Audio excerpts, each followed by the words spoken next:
Hola, buenas noches. Esto es Todo se sabe. Yo soy Milagros Leiva. Hoy día vamos a hacer un programa fiscalizador. Estamos en el Westin.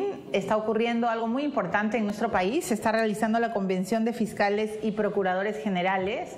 Y si se quiere usar alguna figura, en el Westin se están reuniendo los que luchan, los fiscales generales, los hombres que luchan contra el mal, contra el crimen organizado en el mundo.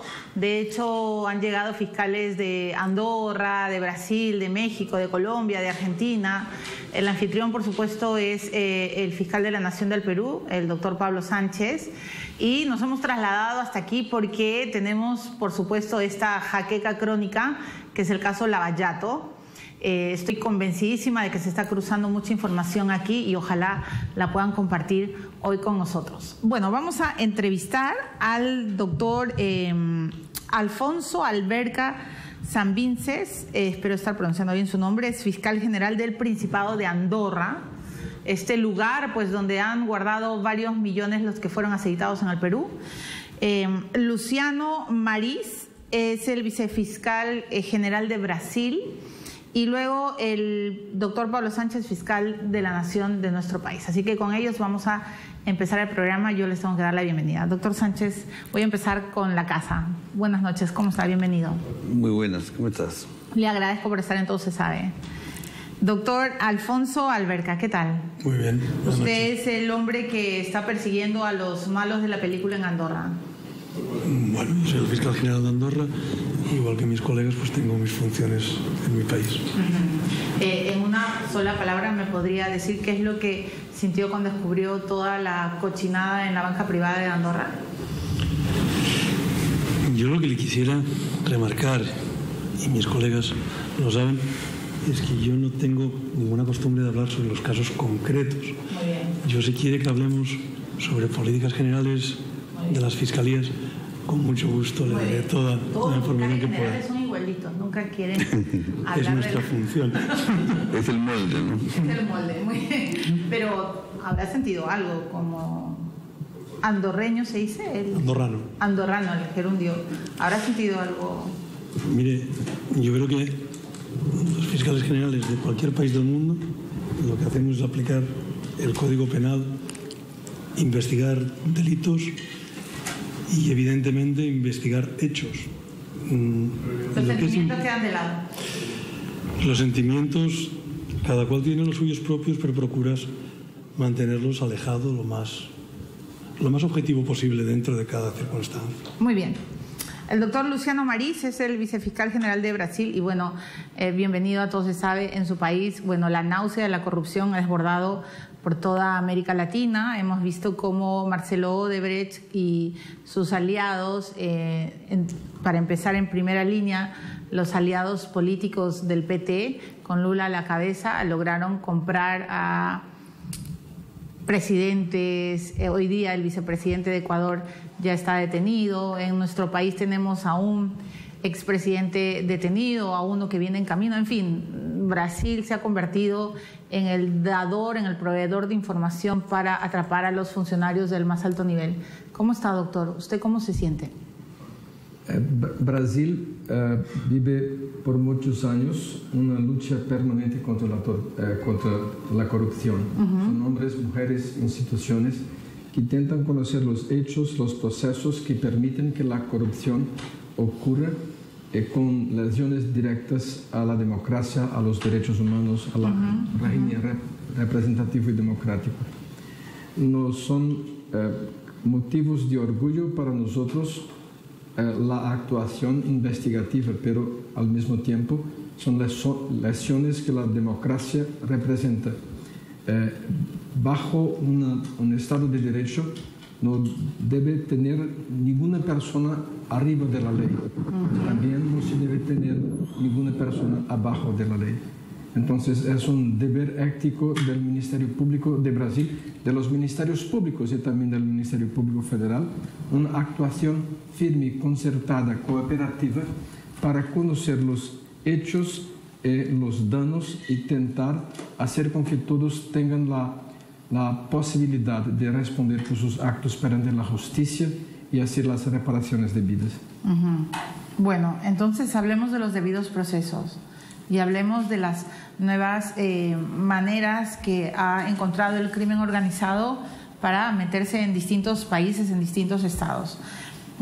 Yo le quiero preguntar en primer lugar al doctor Pablo Sánchez la importancia hoy de contar con una cooperación entre sus pares, entre fiscales del mundo, lo suficientemente efectiva. Le hago esta pregunta porque muchos de los casos que hoy discutimos en el Perú han venido de afuera, ¿no es cierto? Así y entonces todo el mundo dice, ¿qué hace la Fiscalía en el Perú? ¿Por qué no lo descubrió la Fiscalía primero aquí? Y hoy tenemos información de Andorra, bueno, la información de Brasil, de Suiza, en fin. ¿Cuánto puede llegar a demorar, doctor Sánchez, descubrir todos los enredos que la Lavallato ha proporcionado?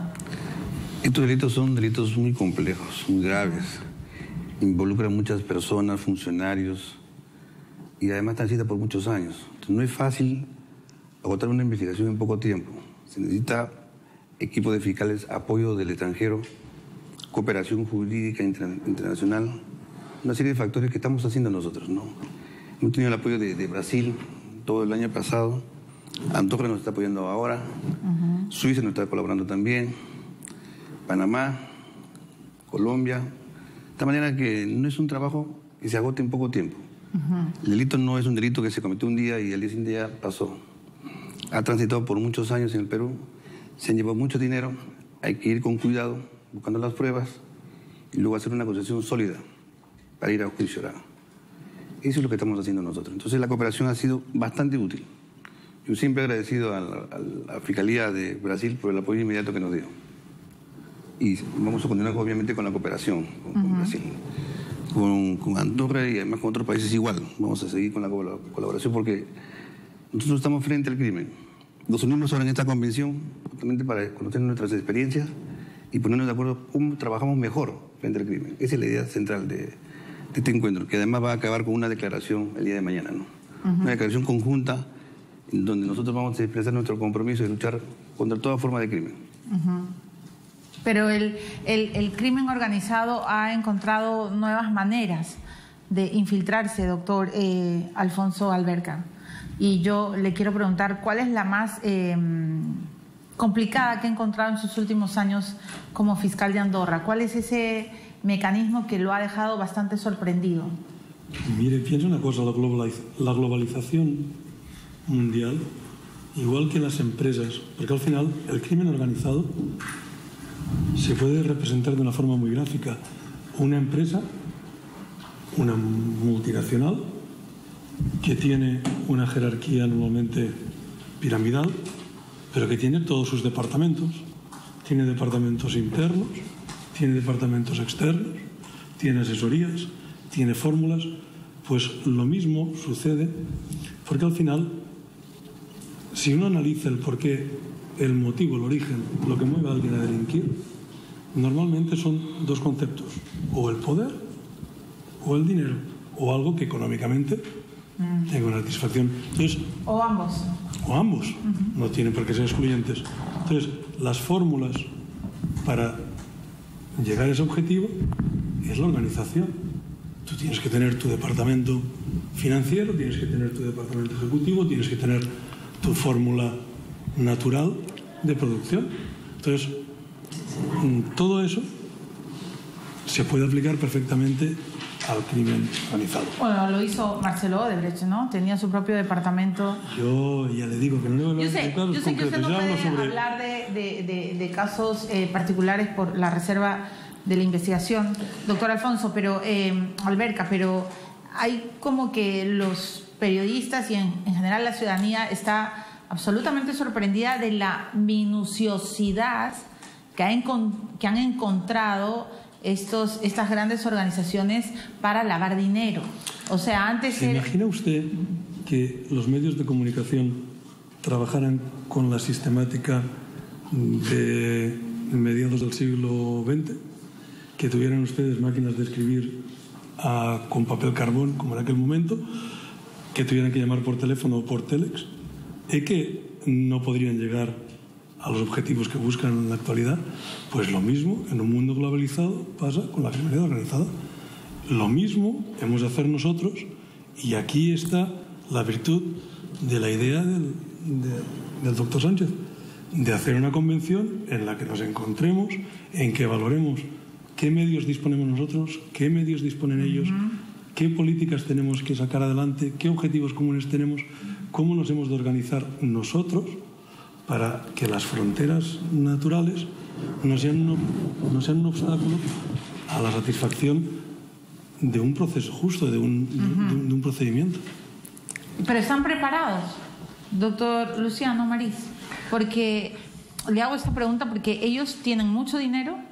Normalmente las fiscalías siempre andan pidiendo cada año un aumento de presupuesto que a veces el gobierno de turno les da a cuentagotas o les presiona con ese presupuesto, y además tienen tanto poder para escabullirse, ¿no? Por ejemplo, ahora hemos destapado o se está destapando el reino de Andorra como uno de los grandes paraísos donde los malos hicieron los depósitos para sobornar, aceitar, coimear aquí en el Perú y hacerse de obras públicas. Entonces, ¿los fiscales realmente tienen las armas suficientes para luchar contra el mal o son superhéroes sin poderes? Son hombres y mujeres comunes, pero tienen el esfuerzo de construir habilidades, competencias, capacidades y también de conocer la sistemática de cómo actualmente ocurren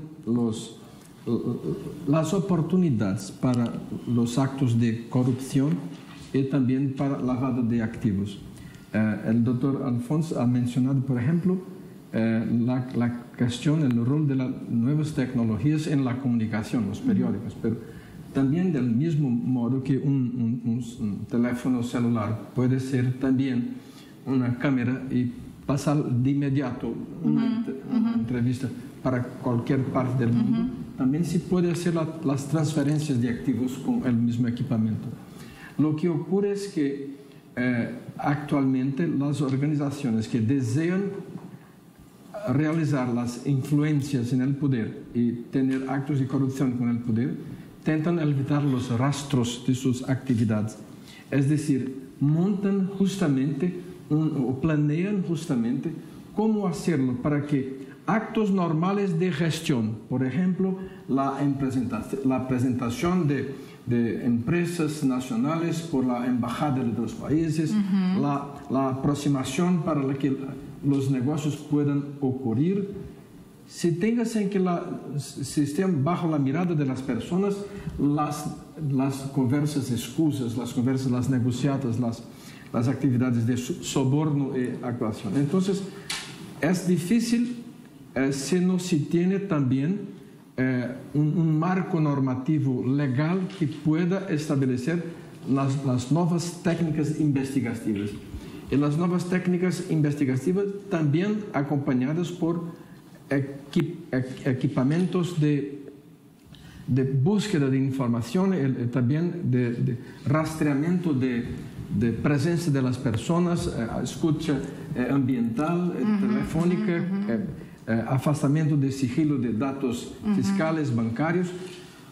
Es decir, hay instrumentos normativos y también equipamientos electrónicos que pueden ayudar en esta práctica que no es con el cuerpo de delito tradicional, pero sí con informáticos ¿Y usted cree que se está usando? En Brasil fue posible de utilizarlo largamente y lo que también es necesario decir es que el caso Lava Jato, por ejemplo, no cayó del cielo, es una experiencia dramática de Brasil por los últimos 25 años en el enfrentamiento de la corrupción. Entonces tuvimos 10 años atrás el Supremo Tribunal Federal con el caso Mensalão. Del caso Mensalão fue posible conocer muchos de los esquemas de tráfico de influencia, de soborno de altos funcionarios.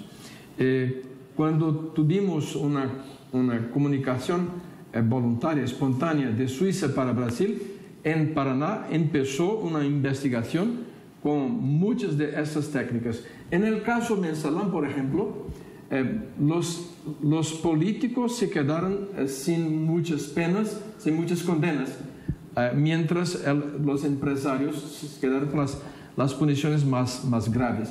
Entonces, en el caso Lavallato, lo que ocurrió fue el contrario. Al revés. Los empresarios tuvieron, en muchos casos, la iniciativa de hacer acuerdos de colaboración premiada con el Ministerio Público para fornecer los datos, las informaciones, las estructuras, los esquemas y empezar la investigación. Es decir, no es algo caído del cielo, es una construcción de personas comunes, pero al mismo tiempo con esfuerzo de compartir las informaciones, de actuar en red, como nosotros estamos acá, de actuar con otras instituciones de prevención a los lavados de activos. En Brasil tenemos una normativa que exige que todo depósito bancario superior a un montante sea informado para decir la origen del igual dinero. acá. Entonces son medidas normativas y también prácticas que hacen con que algunos esfuerzos de compartir las informaciones y descubrir, investigar y apuntar los hechos concretos.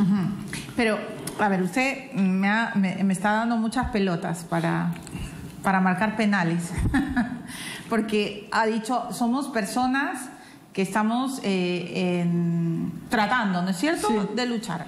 Pero a veces hay personas que no son ideales. Y la pregunta va a ir de saque para el doctor Sánchez.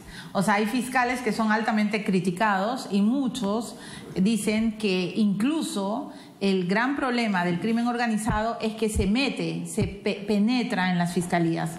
Por ejemplo, sin ir muy lejos, y no voy a hablar de casos muy concretos que de repente los otros dos doctores no conocen, pero por ejemplo el caso Orellana, ¿no es cierto?, que se sabía, se discutía y hasta se sabe que tenía grandes conexiones en la fiscalía y que no prosperó. Pero ahora grandes casos de crimen, de lavado de activos, como el caso de Joaquín Ramírez, que fue el secretario de Fuerza Popular y si hubiera ganado Keiko Fujimori, ella sería la presidenta, ha sido archivado por un fiscal que ni siquiera hizo lo que el doctor Luciano Maris está comentando. Entonces, ¿cómo confiar en la lucha contra los malos si a veces hay fiscales que dicen, bueno, no encontré, chao, lo archivo? Bueno, el crimen crece y se aprovecha mucho de la tecnología, de la modernidad.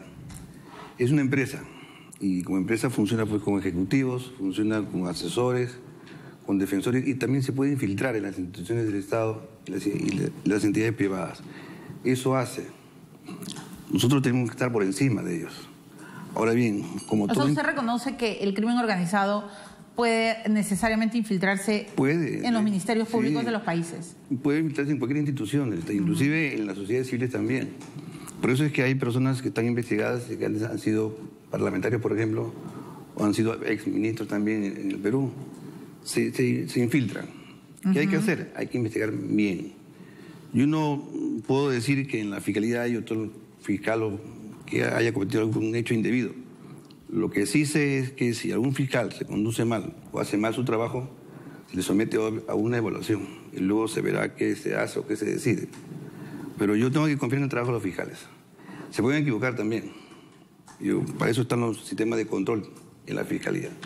Pero eso es lo menos, esos son quizás los casos aislados. En línea general, en los fiscales trabajamos bien. Prueba de ello es que estamos avanzando en las investigaciones que tenemos ahora. Hay casos muy importantes, Milagros, hay casos muy importantes y que son de conocimiento público. Entonces yo tengo que hablar obviamente de lo que hacen bien los fiscales. Y repito, si hay alguna actuación indebida, se corrige, ¿no? Pero en todas las instituciones hay... Si fuese en ABA, como se dice, ¿no? Sí, claro. Hay un gran problema hoy día. Bueno, no. Me gustaría preguntarle más sobre la fiscal Sara Vidal. O sea, ¿eso significa que ella hizo mal su trabajo? Yo prefiero dejarlo eso en el interior de la institución, ¿no? Ok, eso es claro. Se me complica la entrevista porque tengo a 2 invitados internacionales, pero otro día, doctor Sánchez, cosemos las habas propias, ¿le parece? Claro que sí. Muy bien, sí. Está bien, por respeto también a nuestros invitados. Pero hay alguien que detrás está escribiendo y nos está distrayendo. Creo que tenemos un infiltrado, doctor Sánchez. Bueno, acá también, entonces hay Todas las profesiones. En todas las profesiones. Doctor Alfonso Alberca. Dígame.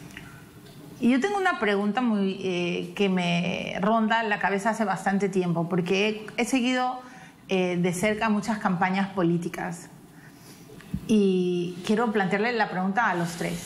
Siento que el crimen organizado ha sabido meterse en la política y ha sabido meterse a través de las campañas electorales, usando, por ejemplo, a famosos asesores políticos que de pronto vienen y quieren ser los que lo lleven a uno, a la presidencia, a una alcaldía, etcétera, cobrando millonadas que ni siquiera uno podría soñar que eso se está cobrando. Y entonces uno se pregunta siempre, ¿y de dónde sale la plata? Y aparecen de pronto figuras raras, inusuales, como cócteles, polladas. No sé si usted entiende el término polladas, pero son reuniones donde se vende pollo y se colecta dinero. Aparentemente, entre comillas, a través de muchas polladas se junta plata. Y luego donaciones particulares. Hay gente que dice que vienen con sobres cerrados, donativos, que no quieren ser expuestos y que todo se declara. Pero mi pregunta es que en verdad no se declara y que luego descubrimos que algunos candidatos, antes de ser gobernantes, fueron, entre comillas, aportados por grandes empresarios. No voy a mencionar el gran caso de Lavallato, que usted lo sabe de memoria, pero eso ha pasado en el Perú, y eso ha pasado en Ecuador, y eso ha pasado en Venezuela, y Venezuela se ha dado el lujo de también repartir plata por todo el mundo, y Brasil, ¿no?, por América, para tener luego negocios en conjunto donde sacar tajadas y donde entender que el Estado es un botín. Mi pregunta para los 3 es si ¿ustedes creen que los políticos se han convertido en los tentáculos del crimen organizado? No quiero generalizar, pero hay esta presunción. Mire, yo le voy a intentar dar un ejemplo un poco gráfico. Por favor. Yo creo que todas las profesiones, todas, son honradas. Justamente, si usted analiza etimológicamente el término corrupción, corrupción no es nada más que venir a destruir por dentro lo que sea. Es venir a pudrir aquello que es sano. Por tanto, si el término corrupción significa pudrir, aplíquelo usted a cualquier institución. Entonces, para pudrirlo, tienes que infiltrarte. Por tanto, todo lo que es... Porque al final, la criminalidad organizada, y eso es otro aspecto que hoy se ha debatido en esta convención, no es en sí únicamente un tipo delictivo, sino que es una fórmula de ejecución de delitos. Es una forma estructurada de cometer delitos. Pero no solo el de corrupción, porque el corrupto necesita disfrutar del dinero. Y entonces necesita a quien le limpie los activos o quien se los justifique como legítimos. ¿Eso qué quiere decir? Que todos los banqueros, todos los financieros, todos los abogados, todos los economistas son malos, son corruptos o son podridos desde un punto de vista ético. Pues entonces los políticos, que hay muchísima gente que hace política de una forma muy honrada y muy desinteresada, no son corruptos. Pero no le llama la atención lo que está sucediendo últimamente. Por ejemplo, analice solo lo que pasa en el Perú. Pero usted cree que realmente... O sea, en Andorra, en su país... Usted habla, doctor, últimamente. Sí. En Grecia, en Roma, en Egipto, la corrupción existía. Supongo que en las culturas iberoamericanas precolombinas también tenían sus modelos de corrupción dentro de cada imperio. Entonces, no es una cosa que sea ajena al hombre. de cualquier cultura y de cualquier geolocalización del planeta. Sí, pero la prehistoria de la corrupción no es un consuelo para nosotros. No, yo no le digo que sea un consuelo. Lo que tiene que saber, o lo que se tiene que ver, es que los países están reaccionando contra la corrupción. Porque, fíjese, el doctor Mauricio le ha explicado cómo empezó Lava Jato. Lava Jato no empezó de una noticia criminis, de un origen de saber el concepto desde Brasil. Fue de fuera. Sí. Entonces usted le ha preguntado al doctor Sánchez antes cómo es que ustedes no lo sabían, le han tenido que avisar de fuera. Porque normalmente, y eso es como en algunos conceptos matrimoniales, el afectado es el último que se entera. Entonces, pues eso pasa lo mismo. Es así de gráfico y así de simple. Lo importante es que nosotros nos dotemos de remedios para luchar contra eso. Una de las cosas que se expusieron también en la convención ayer es la facilidad de cuando nosotros solicitamos por una investigación propia algo, que le digamos a nuestro colega, a nuestro compañero al que le estamos pidiendo: oye, todo esto que yo te estoy diciendo, que te pido información, como te estoy explicando todo lo que yo tengo, yo también te lo cedo a ti para que tú puedas abrir investigaciones. Eso es un concepto jurídico que se llama el compartimiento espontáneo de información. Cooperación espontánea. Y eso es fundamental para triunfar en las investigaciones. Si no lo entendemos así, no va a funcionar para nadie. Ni para Perú, ni para Brasil, ni para España, ni para Francia, ni para Estados Unidos. Ok, la cooperación es la base del... O sea, la unión hace la fuerza. Ni más ni menos. De acuerdo. Pero, okay, me ha parecido muy interesante su respuesta. Yo entiendo que además es... ustedes son grandes evasores de respuestas. No me alegra además, porque yo aprendo cuando entrevisto a un fiscal general cómo aprendo a cómo torean. Pero es que, doctor, Alfonso, usted entenderá cómo nos sentimos indignados los ciudadanos, ¿no? Perfectamente. Y además entenderá la premura por verlos en la cárcel, ¿no? O sea, cuando uno pasa por una carretera interoceánica y luego se entera que por eso aceitaron con 20, y es más, el expresidente pedía $15 millones más, uno dice, ¡qué náusea! Entonces, claro, usted me dice milagros, yo me guardo los sentimientos, pero yo se los digo para que usted exprese mejor qué hacen. Cuando uno ve un túnel, un puente, uno dice, ¿y cuánto habrá sido la aceitada por este túnel? Usted ve un túnel. Cuando no vea un hospital o no vea una escuela, es cuando más se va a indignar. Sí. Una cosa es que usted vea la obra hecha. Otra cosa es que usted vea que falta el dinero y que encima no haya un hospital o no haya una escuela. ¿Pero el consuelo entonces es roba pero hace obra? No. Bueno, es necesario... Le paso la pelota. Es necesario comprender que muchas veces la lucha contra la corrupción produce un efecto terrible para la democracia, que es acreditar que los políticos son malos para un país. La verdad es que nosotros debemos luchar para que las instituciones sean fortalecidas de las luchas contra la corrupción. No hay en una democracia un poder más importante que el poder legislativo. En una democracia, en un Estado de Derecho, no solamente nosotros somos gobernados bajo las leyes, pero también por medio de las leyes. Es decir, todas las instituciones, la Fiscalía, el Judiciario, la prensa, los empresarios, necesitan dialogar con el Parlamento para que las innovaciones legislativas puedan ser aprobadas en el Parlamento, pero también el presupuesto de la nación, la inversión en obras, en programas. Es decir, es muy importante. Lo que necesitamos también es una mirada importante en cómo son hechas las decisiones, son tomadas las decisiones en un Parlamento y las decisiones de gobierno.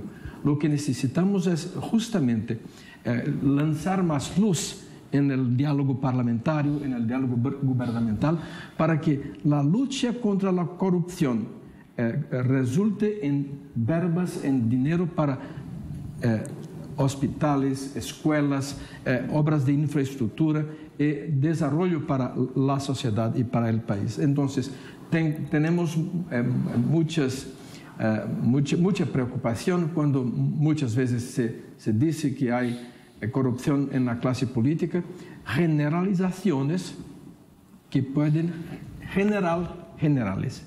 Es decir, que pueden dañar la institución. Sí. Okay, entiendo clarísimo, pero lo que pasa, con esta pregunta voy a terminar este bloque para ir a una pausa y ustedes también puedan tomar agua, porque claro, yo, o sea, y no hablo a nivel personal, soy el puente de lo que todo el día escriben a este programa para que por favor pregunte, ¿no? Nosotros estamos cansados, doctor Luciano Maris, de los diagnósticos, de las conversas, de las discusiones parlamentarias.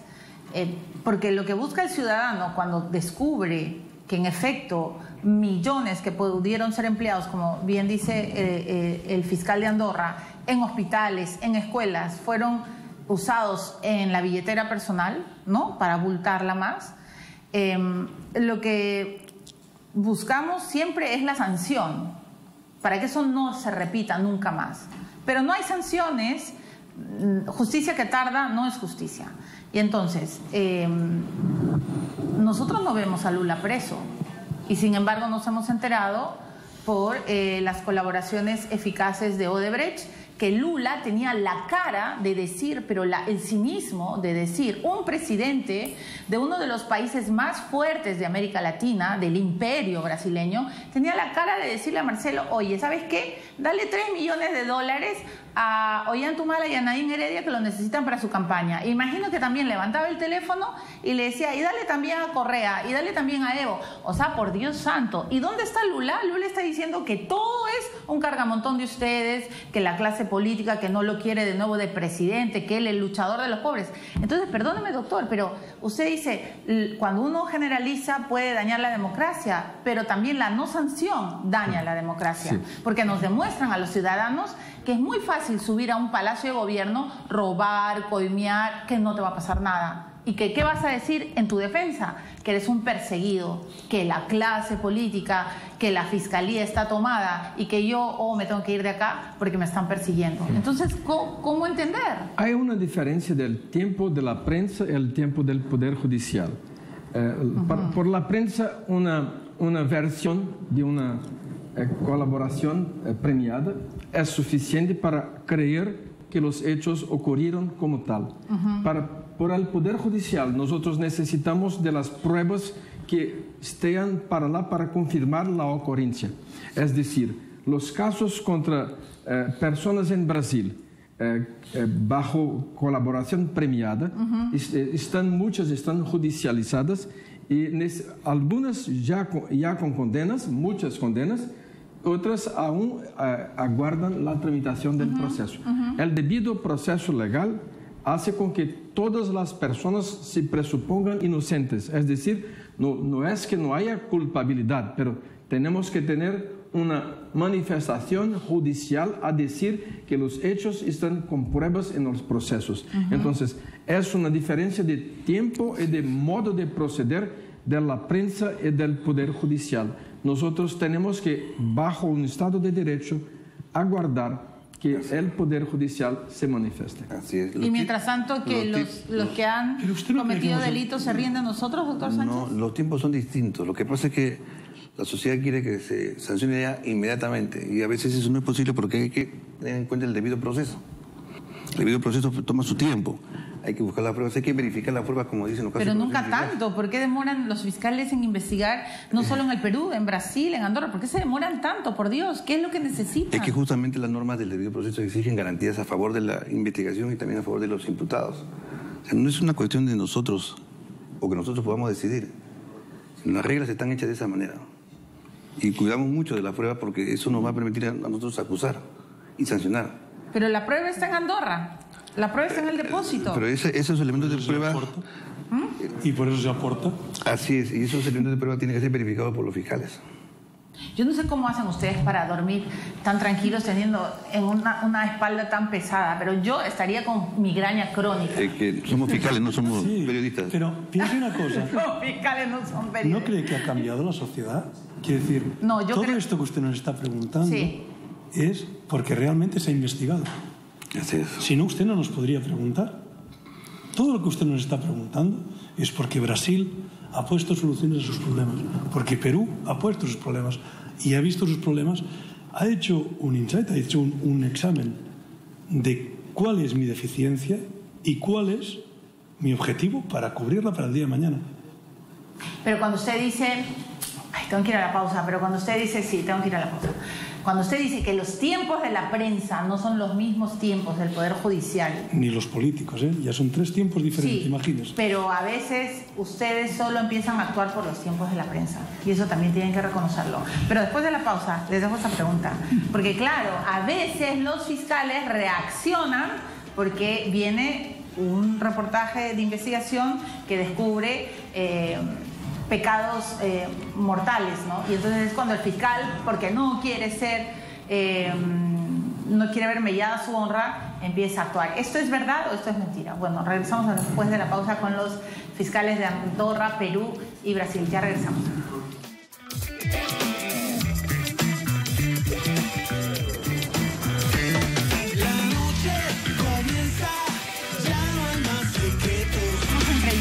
Al doctor Alfonso Alberca Sanvicens, fiscal general del Principado de Andorra, también al doctor Luciano Mariz, él es vicefiscal general de Brasil, y al doctor Pablo Sánchez, fiscal de la Nación de nuestro país. Hemos entrado en el túnel de lo que siempre... Nos altera los nervios a los periodistas, porque los fiscales siempre dicen los tiempos de la prensa son distintos a los tiempos de la fiscalía y de los jueces. Y entonces, doctor Alfonso Alberca, ¿usted reconoce que a veces ustedes los fiscales actúan por la prensa? ¿Porque la prensa les pasa la voz y no porque ustedes descubran? Mire, es un poco como lo que hablamos antes. Al final, yo creo que las fiscalías actúan por noticias criminales, por conocer hechos que pueden ser delictivos. Entonces, por ejemplo, en el Consejo de Europa, digo porque es un poco más lo que conozco más que las sentencias de Estrasburgo, del Tribunal de Derechos Humanos, entre otras cosas, por ejemplo, dice que la prensa tiene también toda esa libertad de expresión, hay que guardar también la libertad de expresión de ustedes, todo el derecho a la información de la sociedad, porque ustedes son los perros de custodia, los perros de vigila de la democracia. Entonces, a mí no me molesta en ningún caso que en determinados supuestos sea la prensa la que levante el velo o que dé la primera voz de alerta sobre unos hechos que pueden ser delictivos. En definitiva, piense que la lucha contra especialmente la corrupción y las cosas más graves, lo que buscas es justamente tener gente que te dé esas noticias, sean ustedes, sea en el caso, por ejemplo, de Brasil, cuando ellos hablaban de las colaboraciones eficaces. Son arrepentidos, pero esos son modelos que existen en casi todos los países del mundo. Entonces, bueno, que sea un periodista, que sea una es lo de menos. comunicación. El punto es que se persiga. Y lo importante es saber de dónde estirar. Estoy de acuerdo. De tener el hilo de la madeja. Y si es prensa perdón. De investigación, mejor todavía, ¿no? Porque la investigación más objetiva, más seria, ¿no? Entonces nosotros utilizamos esa información para nuestro trabajo. En Perú ha habido muchos informes de periodistas muy buenos. Sí, claro. Nosotros los hemos utilizado bien, hemos avanzado en el trabajo. Entonces, y luego se nos dice a nosotros que somos reservados en la investigación. Por naturaleza lo somos. La investigación es reservada. Y a nosotros nos criticaban por eso, porque no decíamos nada de la investigación. Ahora somos más flexibles, ahora decimos algo más. Y también nos van a criticar porque decimos algo más. Entonces hay que guardar el término medio, ¿no? Hay que saber cuándo, quizás ser un poco más flexible con la información que se tiene, para que la colectividad también sepa lo que estamos trabajando, ¿no? Sí, claro. Un poco más abiertos a la prensa. Por ejemplo, todos los peruanos nos morimos por saber el acuerdo del fiscal Hamilton Castro con Brasil. Un acuerdo que está... Con la empresa Odebrecht. Con la empresa Odebrecht, perdón, aclarando y siendo más precisa. Un acuerdo que no se sabe y que ha despertado tantas sospechas, ¿no? Pero que no compromete para nada, digamos, los intereses del país. Es un acuerdo entre fiscal y una empresa, en temas estrictamente de orden penal, nada más. Doctor Alberca, ¿usted diría que Andorra fue el paraíso de Odebrecht? No. Odebrecht, mire, y eso es otra cosa que también está en medios abiertos. El acuerdo que Odebrecht hace en diciembre de 2016 con la DOJ americana, con Suiza y con Brasil, está expuesto en la página web de DOJ, que se la pueden leer en varios idiomas, la de Braskem también, y se habla de 14 jurisdicciones, se habla de multiplicidad de entidades bancarias y las sentencias ya firmes del año 2015 que se han dictado en Brasil y en Lava-Jato hablan de muchos países, no solo de Andorra. Pero cómo, no, obviamente Suiza también ha sido uno de los paraísos, ¿no? Pero cómo entender, y otros, ¿eh? Sí, pero cómo entender, de repente, esta es una pregunta cruzada, ¿cómo entender que depósitos tan abultados, tan cuentas que no se mueven años, ¿no? Porque luego por las informaciones, por las que llegan de fuera, nos enteramos de que son millones o cientos de miles de dólares que se quedan estancados años de años. ¿Cómo entender que eso no se descubre gracias a una buena unidad financiera, gracias a una alerta, y solo se descubre por una delación premiada? ¿Cómo perseguir a la organización criminal si solo vamos a estar esperando la noticia cuando ellos lo delatan? O sea, no sé si me dejo entender. ¿Cuál es el futuro de la lucha contra el crimen organizado si en la banca no hay tanta alerta? O sea, yo estaría preocupada de que alguien me deposite 3 millones y no lo mueve. O sea, ¿para qué lo depositan? ¿No? ¿Me dejo entender? La integridad del sistema bancario en el mundo empezó a cambiar hace años. Muchas instituciones incorporaron totalmente el deber de tener el sigilo para los extraños, pero una transparencia y una compartir para las autoridades de investigación.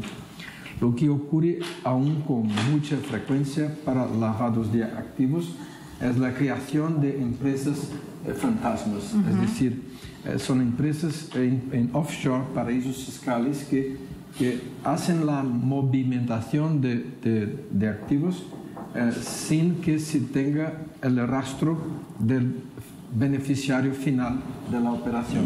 Entonces, lo que se puede decir hoy es que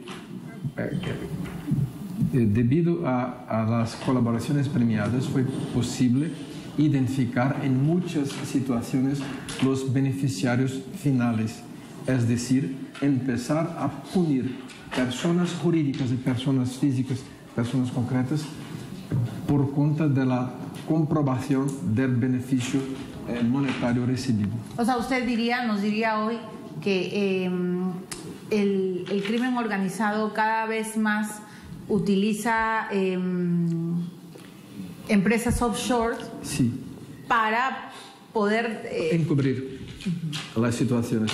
No solamente offshore, pero siempre se intenta identificar, son muy organizadas en informaciones jurídicas de cada jurisdicción, y tenta saber cuál es el punto más vulnerable para que pueda garantizar la opacidad, la sombra sobre las relaciones que establecen.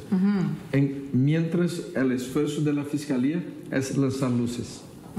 Pero entonces, doctor Sánchez, ¿cómo vamos a prender la luz si ahora con Lava-Jato, imagino que los que han estado y los que quieren ganar siempre a través de aceitadas, de sobornos, van a aprender que de repente esos mecanismos ya no van a ser tan provechosos. O sea, ¿cómo adelantarse?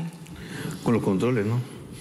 ¿Qué tipo de control? Controles previos, es decir, controles de la banca, aviso, la UIF nos puede ayudar muchísimo. Es decir, hay que trabajar preventivamente, evitar, digamos, que les hagan licitaciones sin mayor conocimiento público. Yo creo que el control... O sea, la transparencia de las licitaciones. Básico, ¿no? Pero al margen de eso, yo creo que la Contraloría tiene que actuar directamente en todos los casos, porque lo que se transita en las contrataciones del Estado son millones de dólares. Y hay que controlar que eso no se desvíe, ¿no? Que no se trabaje en comisiones ni en diezmos. Para eso se necesita control.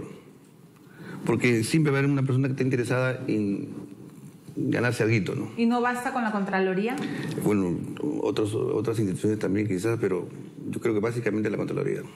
No hay que esperar que el delito se produzca para que nosotros actuemos. Claro, en el caso del Perú la Contraloría no bastó, ¿no? O sea, nos queda claro. Yo espero que con el nuevo jefe de la Contraloría se trabaje mejor, ¿no?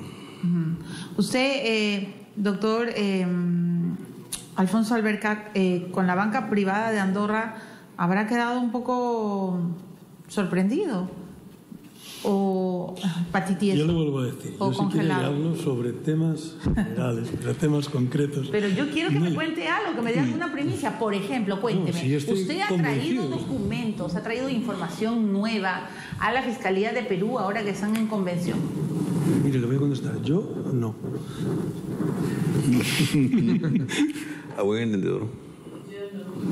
Usted no, pero... No, usted me ha hecho una pregunta, ya le contesté una, yo no. ¿Quién ha traído? A ver, quiero saber, ¿cuáles son los acuerdos de la Fiscalía de Andorra con la Fiscalía de Perú? El mismo que tenemos con Brasil, que tenemos con Estados Unidos, que tenemos con España, que tenemos con Francia. ¿Abrir todo?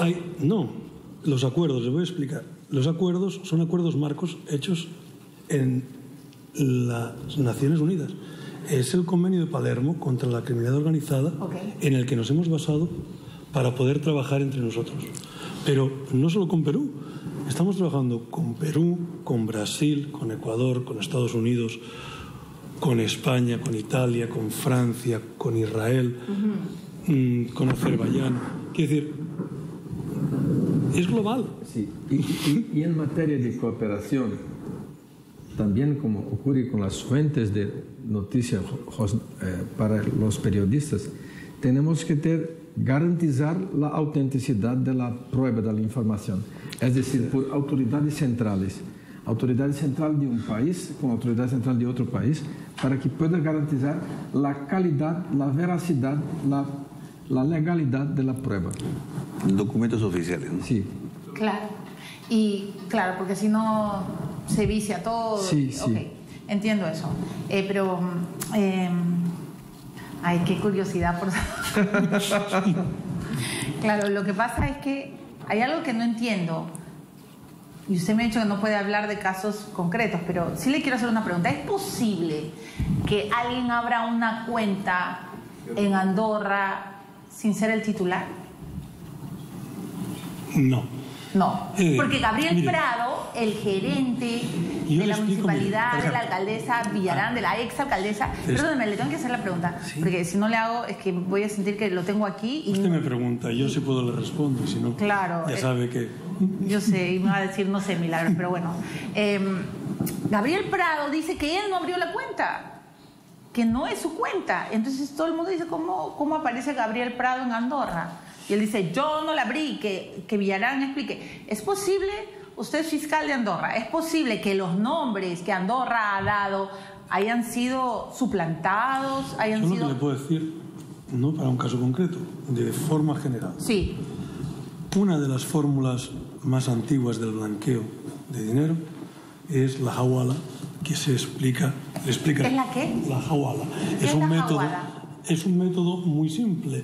Es en lo que se basa el comercio desde hace siglos.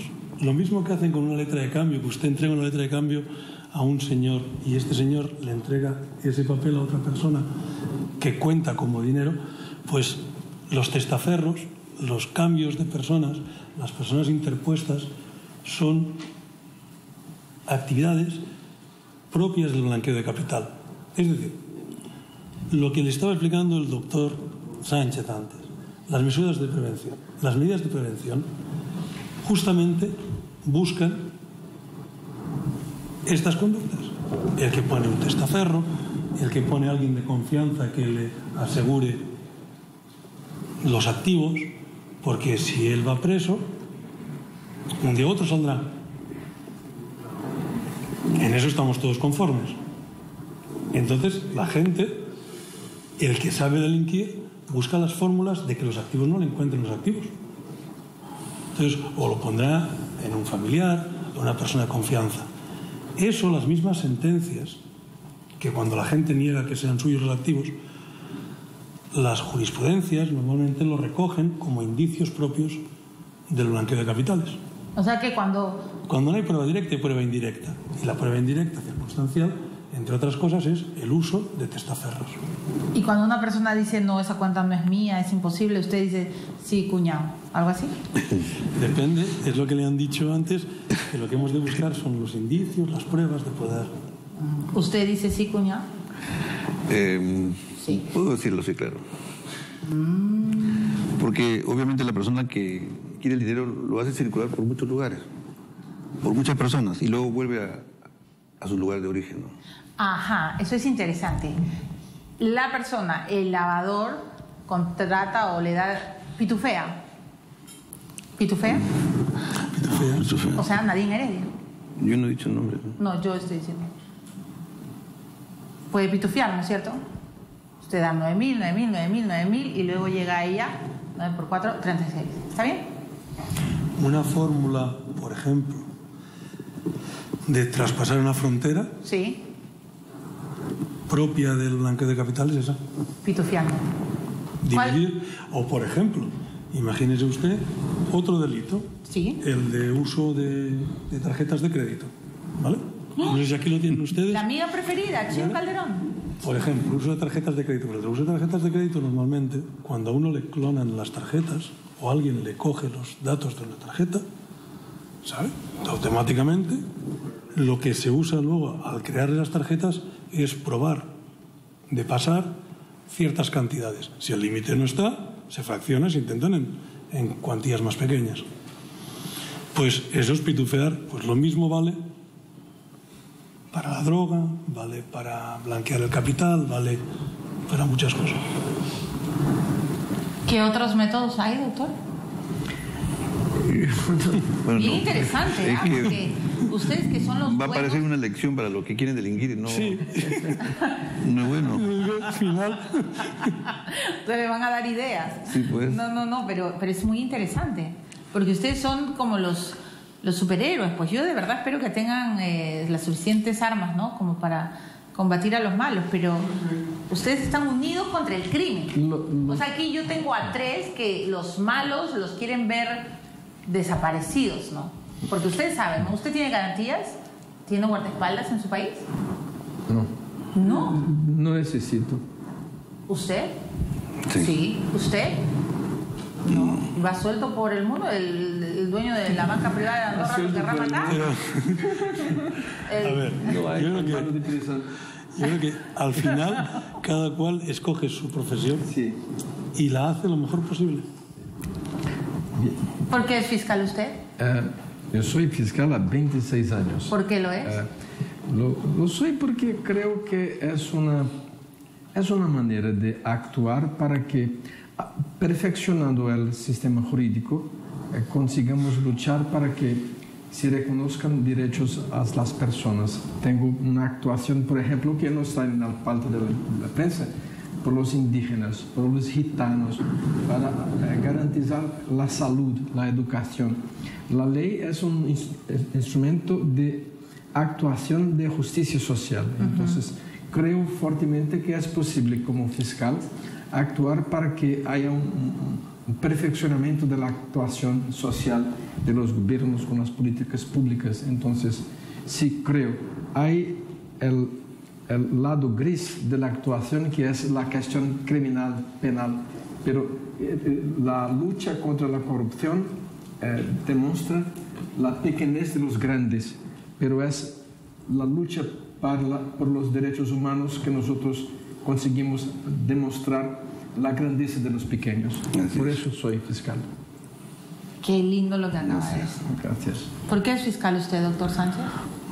Bueno, porque apunto a un país justo, un país donde se definan los derechos, se aplique la ley y se favorezca a los menores, a la familia, como dice nuestra ley orgánica. Yo tengo 36 años en la Fiscalía y empecé muy joven y sigo pensando igual. Nosotros somos defensores de la legalidad, somos los custodios de la ley y promovemos la acción de la justicia. Por eso nos juntamos estos días, ¿no?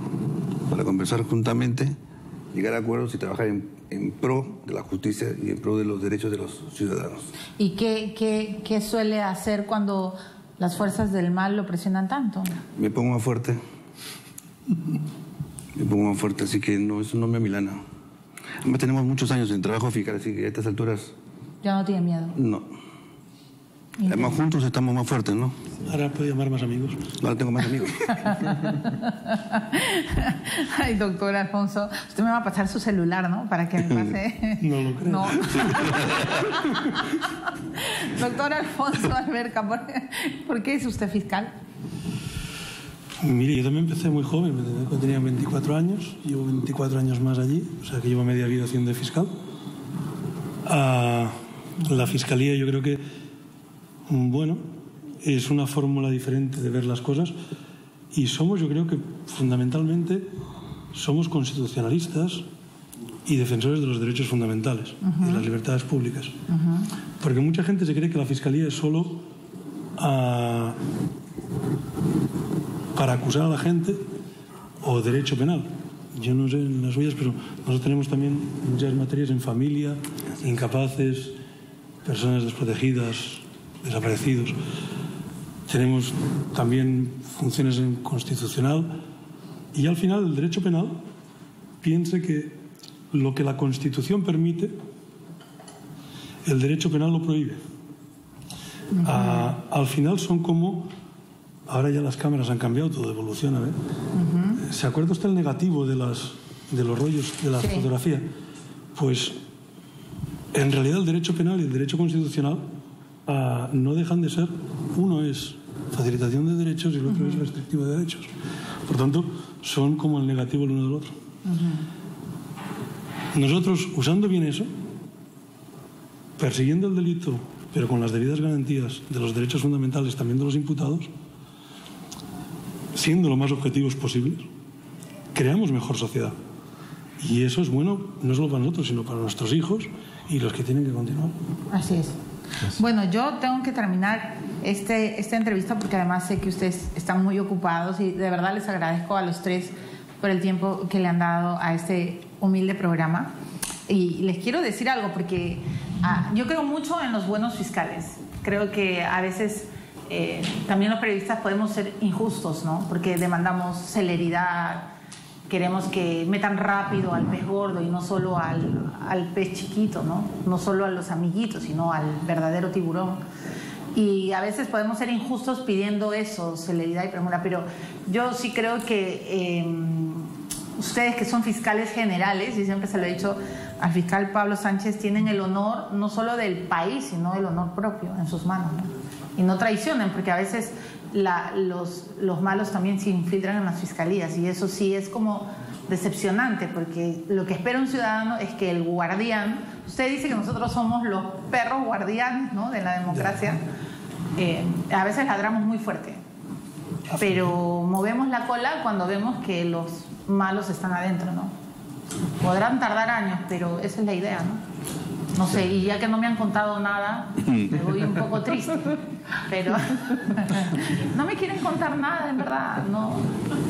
¿Quién va a caer? ¿Quién es el próximo en caer? No, hay listas, ¿no? No más en Brasil. Pero hay listos para actuar. Muy bien. ¿Hay listas, verdad, doctor Sánchez? ¿Hay alguna información? Hay información. ¿Hay listas, doctor? Hay mucho trabajo por hacer. Ahora hay galletas.